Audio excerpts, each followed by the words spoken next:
All right, guys, we're back here on Southeastern 16, presented by FanDuel. SEC basketball reaction on a Wednesday morning. Luckily, not two losses, only one for the SEC on Tuesday night. The big one, as UConn gets a 77-73 win over Florida.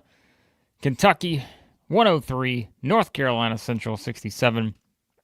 Cats came up a little bit short, covering that 45.5 over at FanDuel. A little bit short of Max's expectations of a 100-point win. But we'll see what Mark Pope had to say about the Cats, at least for the meantime, getting back on track after the embarrassing loss to the Zags. And we're also going to talk NCAA tournament resumes.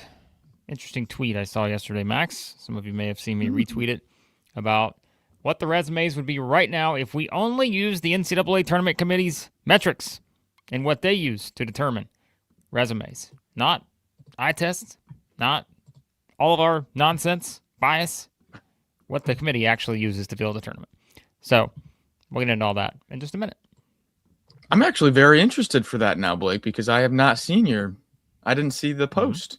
So I don't know what to expect. I don't know if this is going to be unexpectedly positive or digging down, kicking a guy while he's down. So hoping you're going to surprise me with some positivity. Well, let's see if we have any positivity coming out of game number one. Shout out to the chat. The chat is here. Sam Smith always weighs in on how many minutes late we are to start the show. I've been busy setting up our Legends streams. So far, we've got like 3 in the works here. So you will see some of our legends. Sam Smith, Mother Carol, One Feisty Tiger. Already got those in the works. Shane, send me your topic. I did follow you on the old X yesterday.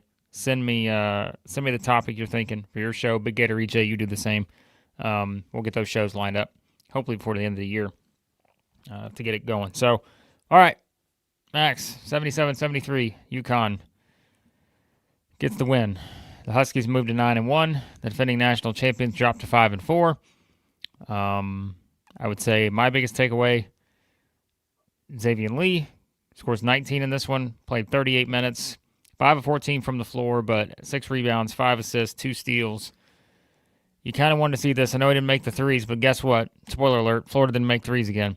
4 of 15 from beyond the arc. That was the positive development, is to see him perform like that in a big game. But the storyline I had coming into this one, I think in our preview, the depth, and my worry that Florida's depth was not going to, if you just had a little bit more, right? I think right now, and we said we just didn't know what it would look like. You did have 3 guys off the bench play 10 or more minutes. CJ Ingram, Clavshar, and Logden, but I still think that's something long-term we may look at here and say, if you had a little bit more of that overall, and maybe it's just simply scoring production, that may wind up being the difference. Also notable, Boogie Flan, only 8 points, fouled out in only 22 minutes in this game. Boogie got a tough whistle. There was a lot of tough whistle in this game. I'll tell you what, Braylon Mullins for UConn got a tough whistle too. He barely played with foul. I'll be honest, I don't normally start a kind of a reaction with being mad at the refs, but that was a terribly officiated game. Like both sides, some bad calls both ways. I thought Braylon Mullins got a horrible whistle. I thought there were some Boogie Flan calls that were not good at all. The 5-second, we'll hear from Todd Golden soon. His thoughts about the 5-second. The Gator staff said that they timed it multiple times. The 5-second call I'm talking about, the inbounds, the 5-second, that they got like 4.7 seconds, 4.8 seconds. And so I went back this morning and I timed it as many times as I could. I did it a lot. And it depends on when that ref starts his counting motion. And it's like, I got like an average of like 4.9. It was definitely slightly quick. But nothing to, you put yourself in that position to begin with.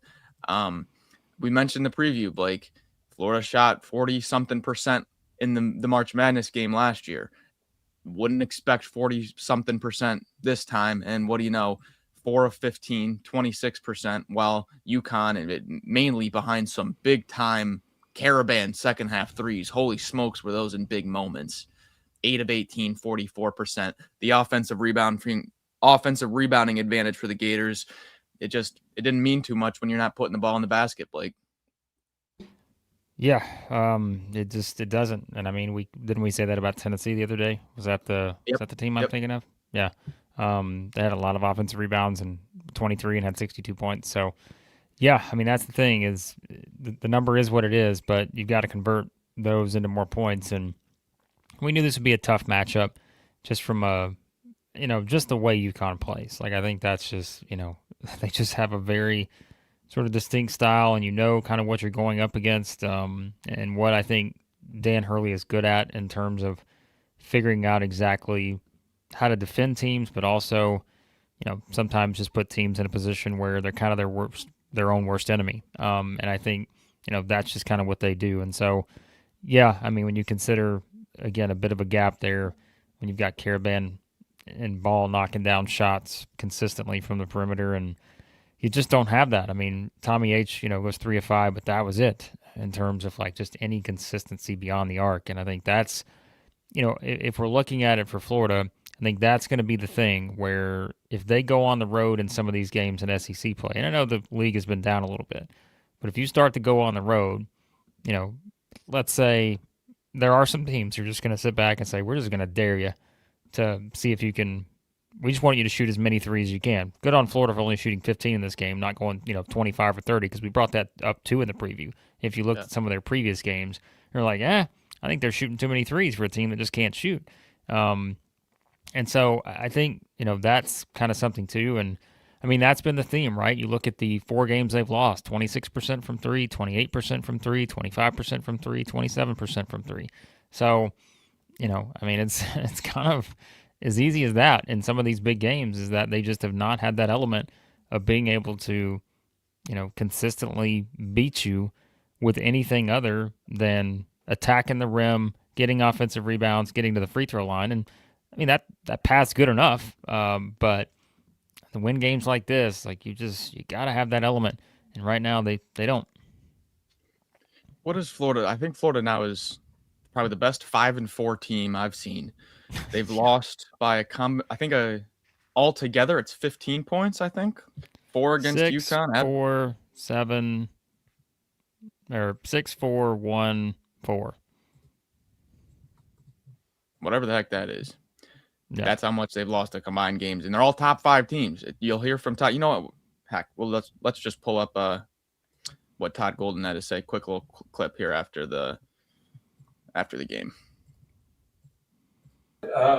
What's it going to take to get over the top? I know you're so close, and we see it every game and see the spurts when you play so well. What's it going to take to put the complete game together?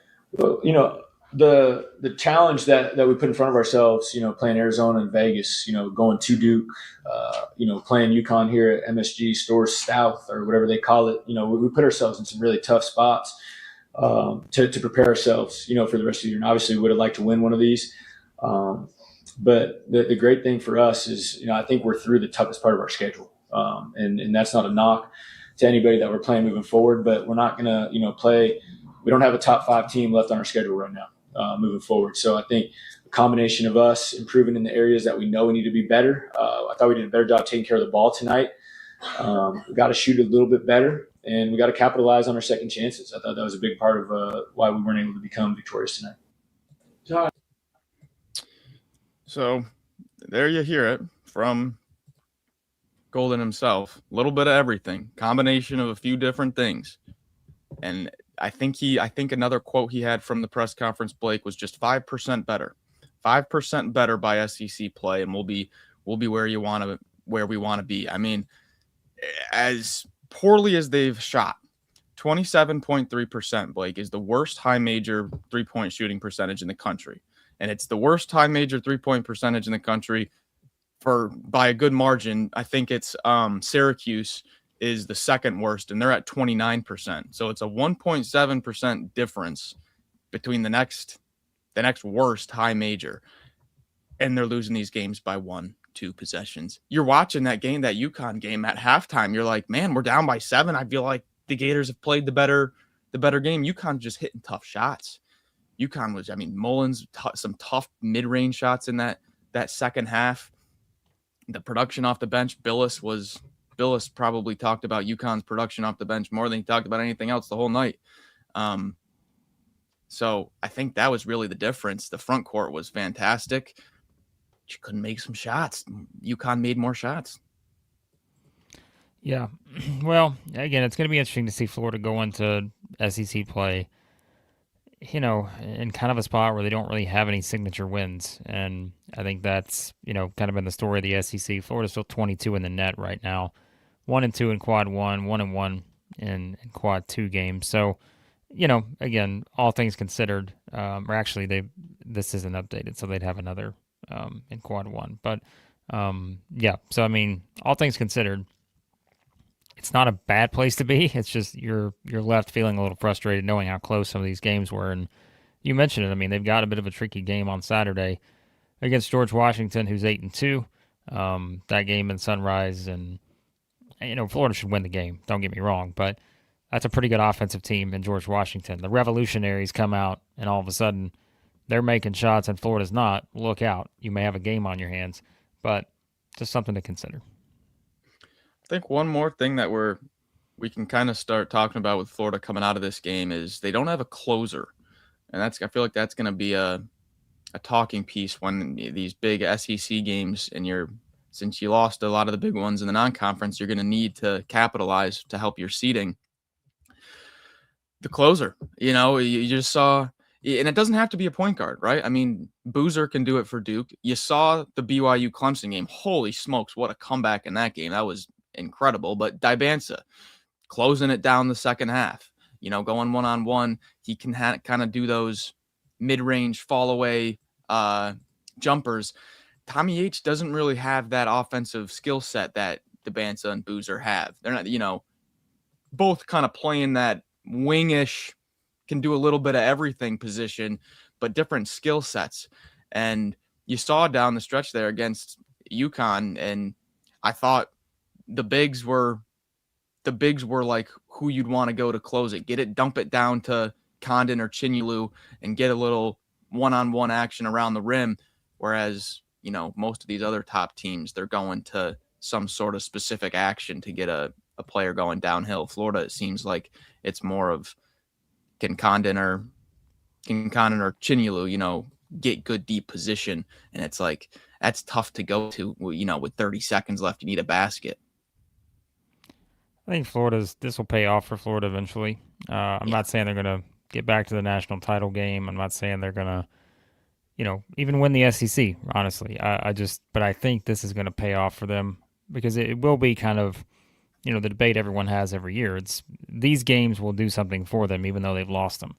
And there will be other SEC teams that simply, are playing much worse schedules, playing teams, like we said, in the 300s consistently. And maybe, they're not as tested when it comes down to it. So I think I think they're going to be okay, but okay is also not the same as last year, right? So I think, and I know 9-time champion just brought it up. I'm going to look at the odds right now and see where they're at for winning the SEC over at FanDuel. Florida's odds to win the SEC are plus 480. I'll be honest, I'd be okay jumping on that right now, because I don't think now that they've gone through the toughest part of their schedule, I think that's only going to go up in terms of moving closer, like towards being the favorite. Alabama's plus 330, Vanderbilt plus 400. So bet responsibly, but I would probably get that Florida number now, unless you are predicting them to lose to George Washington on Saturday. Then that number will tumble. But this may be the best value you could get on Florida to win the SEC. There might be something there with CJ Ingram. The rotation was only 7 against Duke. It gets pushed out to 8, just one more guy against UConn. But CJ Ingram, doesn't look like his offense is there yet, but looks like everything else is coming along. But it's like that's what we need. We need perimeter offense off the bench, not more of what we're already great at. It's not, not a bad problem to have. CJ Ingram, top-ranked 6'6" recruit, just you would like a little bit more perimeter scoring pop off the bench.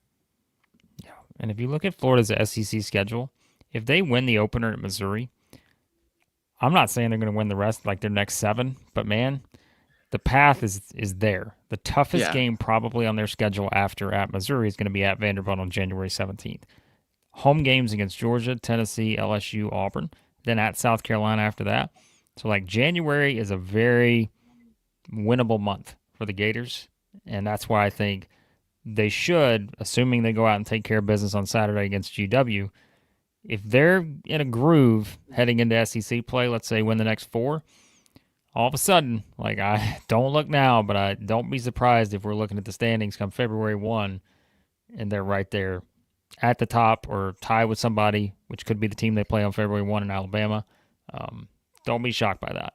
So Florida can be a team that no one wants to see in February or March. It's just they might not be pretty offensively as last year, but think of these kind of teams at the top here, Blake, that are just beating up on front courts. Michigan, Zags, Boozer, and Duke. You run into Florida, and it's like, oh crap! Get ready for a war. All right, Max. The Kentucky Wildcats are back. They're back, baby. 103-67 win over North Carolina Central, as we said earlier. Good teams win, great teams cover. Kentucky not yet to the great team department. But they get the win here. I mean, to be honest, I feel like this went about as expected. You knew they were going to statistically dominate this game. You knew they were going to come out and look better because they should look better against the opponent. And, I mean, there was more energy. There was more effort. Like, there was all these things that I don't think we should be surprised by because we've seen this before with this team. We haven't seen that kind of loss like they had against the Zags last Friday, but you knew they were going to bounce back. And so I don't want to be negative here and be like, oh, okay, well, they won. Come on, folks, let's be real. But we got to at least lean on some positives here. They look like a team that wanted to be there, and they came out on a mission early. And I mean, they took care of their business. And like we said going into it, I don't know what else you could have wanted. Like, that's just about what you were going to get in this game, and they did it. So, bravo. And now you get ready for the next one. Matt says he didn't watch it. He is on Cats Hoops strike right now. Well, that better be a 1-game strike, because if the Cats come out and beat the Hoosiers, oh my gosh, are we back? Final 4 bound, baby. But Blake, jokes aside, I mean, what we said coming into this game, like, obviously, what is it going to be? A 30, 40, 50-point win, whatever it may be. You're just looking to find something to move, to build on. And I got to say, for the first time this year, happy with Mark Pope coming out of a game. I'm like, thank you. You're ripping into BG. Sit down. Turns the ball over and doesn't get back on defense. Sit down, BG. And you're out the rest of the game, too. I'm not putting you back in. We're making statements here. I'll tell you what. You want to make someone pick up their energy level and attitude. Sit them on the bench and don't let them play. That'll get someone going. It works. So I liked the energy from Mark Pope in the post-game press conference. He wasn't all like tail between his legs, head down, like sulking. It was like more pissed, more angry, more frustrated. I liked there was a little bit of an energy shift. It's almost like it's going from kind of like, man, I don't know. I don't have the answers, to we're going to find the answers some way, somehow, or there's no other option. A little bit of an energy shift in the Mark Pope post-game press conference. As for the play, Jasper Johnson has his best game yet. You love to see it. Otega Owe finally knocking down some 3-pointers, 3 of 4. A lot of them were wide open, but I thought more impressively than Owe's offense was holding Gage Lattimore to one of his lowest totals all year. That was kind of Owe's defensive assignment. So, hey, it would be nice to play 3 50th ranked teams every night at home, Blake. We usually end up pretty positive coming out of them. Yeah, that's the thing. Is like I don't want to take anything away from Kentucky, because like you said, I mean, Oweh with his best scoring output of the season, hitting some shots from the perimeter. Jasper Johnson doing his thing. Again, the energy's there. Like, everybody's feeling good when things are going well. But as we said, it's going to be a matter of how do they respond to adversity. There was no adversity in this game whatsoever. I'm sure there was adversity in practice leading up to the game. So but clearly they handled that part well to come out and look like a team that, again, wanted to be there and were trying to kind of just wipe away what happened last week, although that's probably not going to be able to happen anytime soon. But yeah, like I think that's all you can ask for right now. And yes, we know the next game is the most important game of the season at this point for Kentucky. Like, Indiana's the most important game. St. John's the most important game. Like, it's just, that's where we are with this team, but you're not going to be disappointed with a blowout win right here either. And again, you can kind of go to the personnel side of things and say, all right, that guy turned it on here. Now, what happens if that guy comes out the next game and they're down 10? What does that guy do then? That's really going to tell us the full story about this Kentucky team, because that answer has not been so pretty so far when they find themselves, in some trouble. And we'll talk about that game, tomorrow. We'll do our preview, but oh my. There's a certain guy on that team that Nostradamus Barr over here yesterday did a YouTube short on that came out of our show yesterday talking about Lamar Wilkerson and looking over, and this guy didn't have a bad game. So lots of elements leading into that, but if you're Kentucky, you at least feel better about where you are going into that game than if that game had been yesterday and you had to play that one right after the Zags. So yeah. I'm 90% positive this is Pope kind of being asked about sitting BG. I think, could be wrong, but here's Mark Pope after the game. Kind of along those lines, Mark, you kind of lit into BG there with about 8 minutes left, called the timeout. He obviously didn't play again. That's about as fired up as I've ever seen you since you've been here. Are you intentionally taking a different demeanor with this team? Because it seemed like you kind of stayed with that the rest of the game. We just have a lot of growing that we have to do right now, and we'll grow. We have good guys. We have competitive guys. We don't know really what it means to compete yet, which is terrifying. But we'll learn. We're gonna learn. We're gonna learn fast.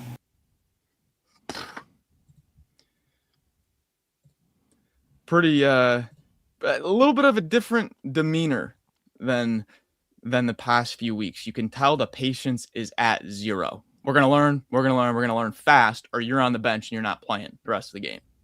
Simple as that. There's no more buffer period now. Play hard, learn fast, learn what we want to do, or you're on the bench. You're not playing Kentucky basketball. I like that. I like that. Yeah. I mean, and still, like we said, the TBDs of, Jalen Lowe is not playing the amount of minutes, because of the injury. You've got Jaden Quainton still waiting out there, Mo D. So there are ways this team can be significantly better. We know that. It's just, when is it all going to come together? So far it hasn't. Maybe it happens against Indiana. And if it does, then, hey, good for them for responding to adversity. But, man, the 7-day stretch, Max, you want to talk about defining a season. Yep. December 13th through December the 20th, Indiana, St. John's. What kind of Christmas is it going to be for the Cats in Lexington? Because, man, the magnitude of those two games now are just on another level. So, the biggest non-conference, the most important non-conference game for the Cats since, you guys fill the blank, but it's got to be up there. It's got to be up there. Man, does this feel like an entire season riding on one game, December 13th?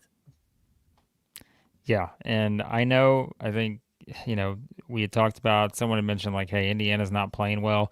Well, Indiana just went out, and I know Penn State is not great, but Indiana just won 113-72. And, I mean, again, Lamar Wilkerson goes for 44, hits 10 threes. So you want to talk about two teams maybe in different places in terms of their confidence right now. Indiana's feeling pretty good about themselves after breaking that 2-game losing streak. and getting, a win like that. So in conference play, nonetheless. So yeah, we'll talk all about that game. People are in the chat are telling us, don't do the preview. Don't do it. Hey, listen, we can finally agree we're not the problem anymore. We both picked the Zags, we both picked Louisville, so like we're not the issue. But man, it's going to be fascinating to see how this team responds in a big game, and that's what we're waiting on. So. Yep. All right, quickly, let's tell you about our friends at the Yearly Company, Nashville-based fine jewelry brand built on tradition, designed for meaning. Every Yearly Company bangle is custom sized. Knowing your size, the most important step before you order. Get over there and get that sizing kit 100% off at checkout if you use our code SC16KIT, SC16KIT. 100% off. It's free, complimentary, whatever word you want to use. That's what you're getting from the Yearly Company. Go get some holiday shopping done now. And yeah, thank our friends over at the Yearly Company. All right. Also, ROKFORM, ROKFORM.com, the world's strongest magnetic phone case, extreme protection, super strong magnets, rock lock, secure mounting. I think my rock lock of the night last night was NC Central, plus 45.5. Meanwhile, the rock lock over there at ROKFORM, the cases, the accessories, they got it all. Head over there, use our code SEC25, SEC25, 25% off over at ROKFORM. All right, Corey says, you all are the issue when you put the kiss of death on Kentucky. It hits every single time. Well, Corey, you're telling us we should pick Indiana, huh? I don't want to spoil anything, but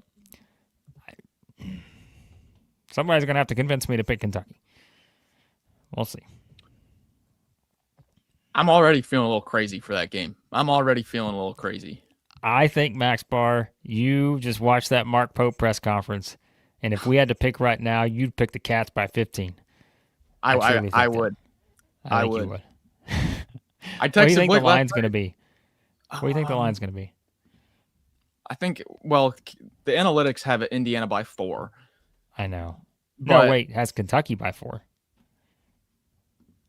Or Kentucky by 4. Kentucky by 4. Yeah. Sorry. Yeah.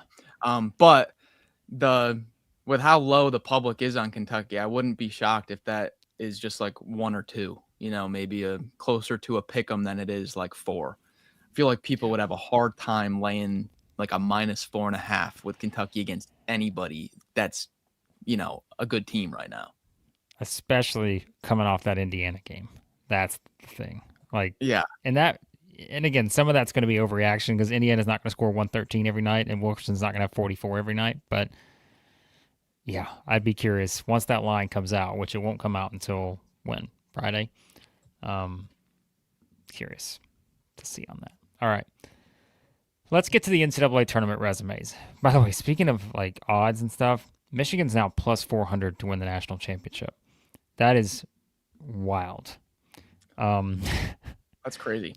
Duke is the next closest at plus 1,000. UConn's plus 1,100. So, man. But Michigan just throttled Villanova. They did. All right. NCAA tournament resumes. I tweeted this out yesterday. Let me find a way to pull this up here. And I may have to resize it for a second. But that's okay. Our fine members and supporters here at the channel completely understand. But let's pull this up. So this is a pretty interesting one here, if you ask me. So, all right, let me see if I can get this to where, let's do this. Okay. All right, let's share the screen. And remember, guys, get your super chats in. We'll answer them after we talk about these here. And let me see if I can get this right. We've got one right now ready to rock and roll. Good. Okay. So this is from Twitter, T3 Bracketology. Good stuff. Now remember, this is before yesterday, and I want to note here something. So you may not be able to see this on the screen because of the sidebar, but I can drop it. Okay. So as it says, this is before yesterday's games, okay? This is the formula using the 3 resume metrics on the NCAA tournament evaluation sheet. Just math, no opinion, folks. That's all I'm looking for. No opinion. This is math, okay? It's using the strength of record, the wins above bubble, and the KPI, right? That's what we're using. These are all at-large resumes. Okay, so we're comparing it. Now, one of the reasons I pulled this up is because of number 4. And number 4 is Vanderbilt. So I just want to make that very clear that we had to pull this up because we keep hearing how Vanderbilt's played nobody and they wouldn't be in it. Like, they're number 4 as of today. We're well aware they don't play the tournament today. They're going to lose games, maybe as soon as next week. But we're not predicting into the future. We're using the current metrics as they stand. Vanderbilt would be 4 as it stands right now. Now, UConn could have moved ahead of them with the win over Florida. I'd say that's probably likely. So This is from yesterday. Keep that in mind. Maybe they swap spots, but just something to consider. The next SEC team is Alabama at number 11. All right, I don't think that's a big surprise.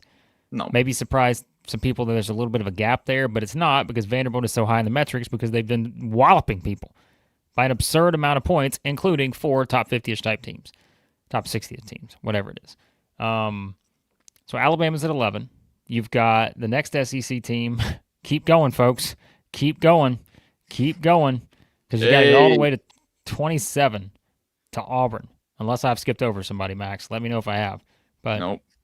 It's the Tigers at 27, which, again, Auburn's played a tough schedule, just like Alabama, and you've had mixed results. You've had blowout losses, which is going to knock them down a little bit in some of those numbers, but they've also had, some quality wins as well. And then there's Arkansas at 31, and I know Cardman saying that Vandy at 4, Arkansas at 31 is crazy. Well, I'm going to tell you why it's not crazy.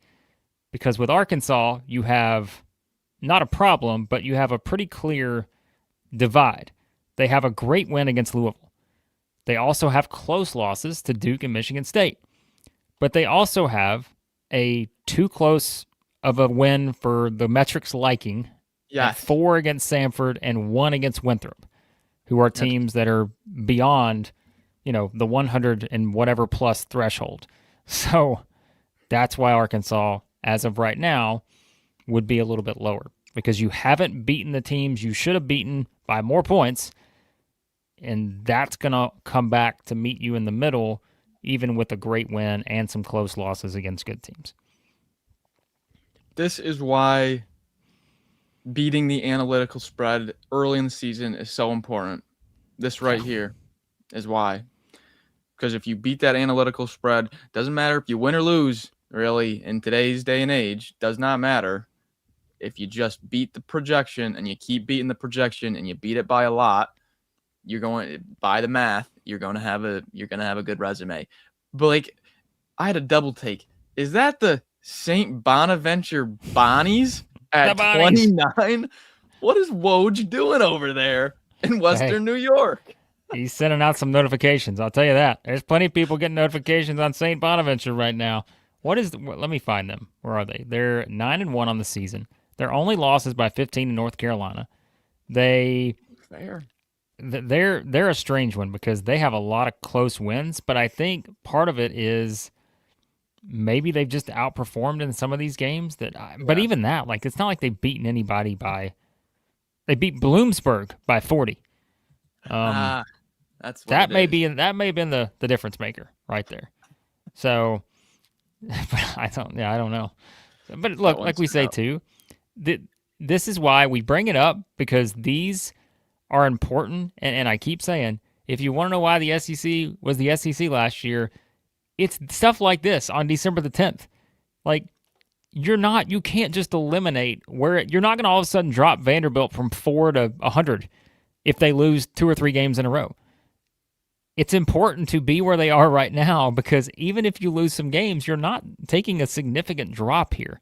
And so I just think that's what we have to remember is that, last year, all we wanted to do was talk about how great the non-conference was and how teams performed in the non-conference. And this year, it seems like at times, we want to maybe tear down the teams who are performing at a high level in non-conference, no matter who they've played and whether they've played a schedule as strong as others or not. It's their performance. And this is where, again, wins and losses eventually take care of themselves. But for right now, there's a reason why certain teams like Alabama, Vanderbilt are a notch above. It's because, A, they're winning games, but also, they're their performance-based numbers and metrics and all, like, they're absurd right now at times. And just on these top 32 resumes, which has probably changed slightly from yesterday, yeah, I see an overtime loss to Virginia Tech. I see an overtime loss to SMU. I see a throttling by Virginia. I mean, these are all huge opportunities that the SEC lost. And guess what? You see who they lost to on the top 32 resumes. Yeah. Those were bounces that went the SEC's way last year. Got losses to look at the entire left column. Michigan, Duke, Arizona, UConn, Gonzaga, Purdue, Michigan State. SEC has lost to all those teams, right? Probably. I mean, Michigan beat up on Auburn, Duke beat Florida, and I know we're missing games too, but Arizona beat Florida, UConn beat Florida. Damn. The Zags beat Kentucky, of course, and Alabama. Purdue, who did Purdue beat? Alabama? That's right. Michigan State is beat up on Arkansas. Who else? Somebody else. But Kentucky. So, yeah, I mean, that just kind of shows you right there, man. These aren't bad losses to these teams, but these are the top of the group here, and pretty impressive. So, Matt says everyone has beat Florida. Jeez, they haven't. Actually, not true, Matt. Not true. It's been by like one possession. But so, there you go. That is interesting. So, we've got a few matchups against these teams coming up, Blake, this weekend. Yeah. I'm pulling for SMU these days. I'll tell you that. So, I'm all in on the Mustangs. We need them. So, yeah, it's an interesting list of teams for sure. But it's early.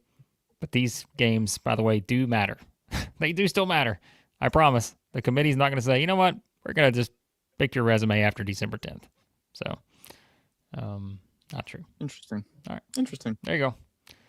All right. So there are your NCAA tournament resumes as they stand right now or as of yesterday. So I'll let Max reconfigure everything on the screen there. But yeah, so that's something to note as we move forward into a big slate of games tonight.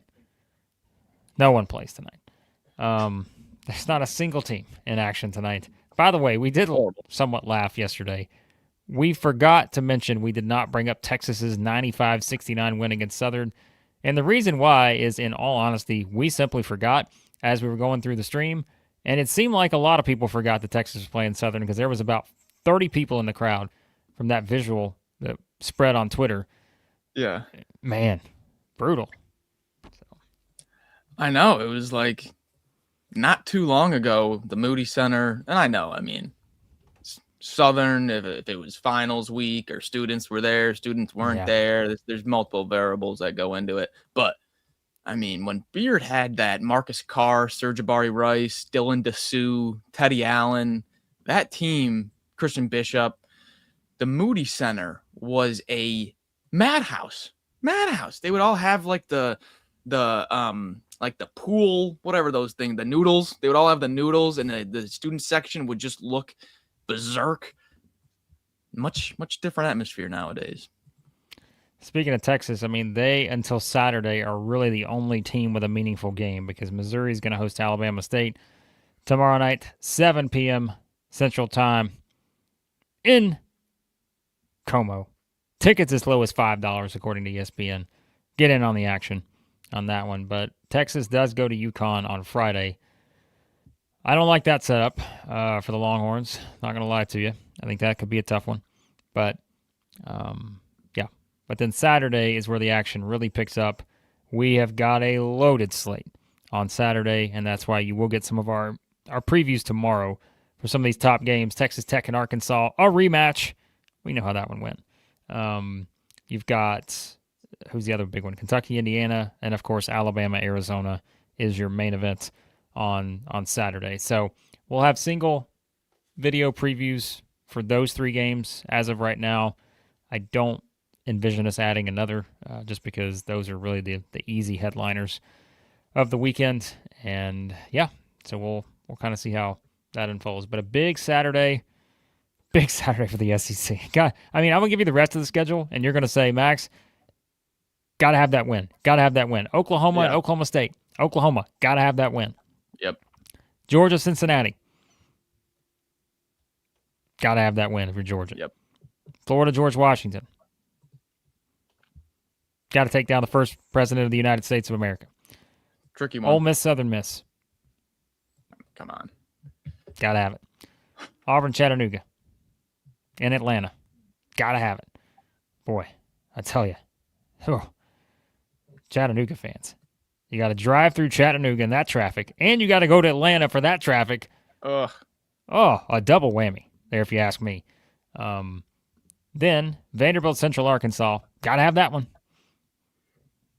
Got to have it. South Carolina, the Citadel. Got to have that one too. Stop. Poor Citadel. Citadel's terrible. LSU and SMU. Ooh, got to have that one. That is a big one for LSU if they want to make the tournament. That's a big one. And then Utah and Mississippi State. Got to have that one. So, folks, like, if you think right now we're like on the edge as the SEC basketball homers, if the SEC were to drop a significant number of these games on Saturday, I mean, we may start doing reactions to our video game season more than reactions to the actual basketball being played in reality. So, yep. We do have one super chat, Blake. Word up, Ninja. Right. Super chat. Word up, Ninja. 199 super chat. I'd feel worse if Florida wasn't keeping them close. That is the one thing you have right now. Is you're just, like Todd Golden said, Blake, 5% away. 5% away. Maybe that's all 5% to be added onto the team 3-point shooting percentage. That would sure change things. But yes, just right there. Right there. And honestly, Blake, I believe I want to connect it to another comment we have. I think we've got some Husky fans jumping in. Congrats on the win. Dave-O Flats. What a name. Dave-O Flats. Man, you could make it far in his world with being a Dave-O Flats. Dan Hurley, best coach in the sport. Alex Caravan, best winner in the sport. Now, I think there's an interesting discussion there. Best winner in the sport. You got Caravan. Who else in chat? Weigh in on this as well. There's a lot of new faces, a lot of great freshmen. There's a lot of new internationals. So it's taken some time to get to kind of know the lay of the land here this season in college basketball. But who do you think are some of the best winners in the sport? Just guys that you can say, okay, I don't know, it's going to be a close matchup, but I'll go with this team just because, man, he's just a winner. Anyone coming to mind? Because Caravan, I mean, he's got to be up there. I mean, the guy, I think it was Jeff Borzillo tweeted last night, like, Caravan has to shoot like 75% from three and like big time transition momentum moments. Like, you just know Caravan gets an open look in transition, he's knocking it down. Anyone else in college basketball kind of give you that feeling like, just a winner? He's gonna find a way to will his team. Bennett Sturts. Sturts. I mean, look at what they did at Drake, and then like look at what he's doing so far at Iowa. I think he's a name I'd throw in there. I like that. I was probably gonna say Cohen Carr for Michigan State. Like just an absolute grinder. He's gonna find a way to play a great game, whether it's defensively or adding in some transition offense. I was down on Michigan State, and every time I think Michigan State's going to lose, Cohen Carr just punches me right in my mouth. Elijah says Boozer. Yeah, I mean, it's hard to go against that. So, yeah. But there's not a lot, right? That was my point. Not a lot comes to mind right away where you're like, man, what a tough player to beat. Yeah. I mean, I think that's probably your best choices. Like, I think of like looking at the top team, because like I was thinking like the Zags. I mean, EK's dominant, but I don't know if I would put him in that category just yet. Yeah, I mean, I think that's a pretty good choice. So like I would have put Jawan Roberts maybe for Houston last year. Just been there forever. Just does all the little things. But now it's like, do you have that guy in Houston this year? I don't think so. See, Big Gator EJ went to Jaden Bradley, and that's the name I just pulled up on KenPom. I mean, last year not so much the case, but like this year, absolutely. Like he feels like that kind of guy.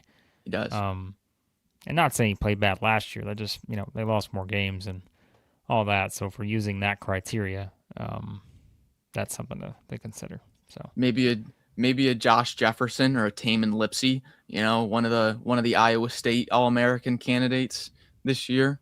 I haven't had the chance to watch too much Iowa State, but from what I have seen, could be one of those guys. But yeah, wide open this year in terms of just like players that you can really just lean into and be like, second half, they're down by 3. I trust them. I don't have a ton of those. I mean, Marshall Henderson, great choice. Doesn't apply to this current question, but of course. Sorry, I wouldn't. Come on. Chris Lofton, like just give me a lot of guys from the past I could bring up. Grant Williams. I mean, I can keep going here. How about a Mark Vital? Not SEC, but how about a Mark Vital? Yeah. He's a good one. That's not a bad choice. So, all right. Any more super chats? Send them in.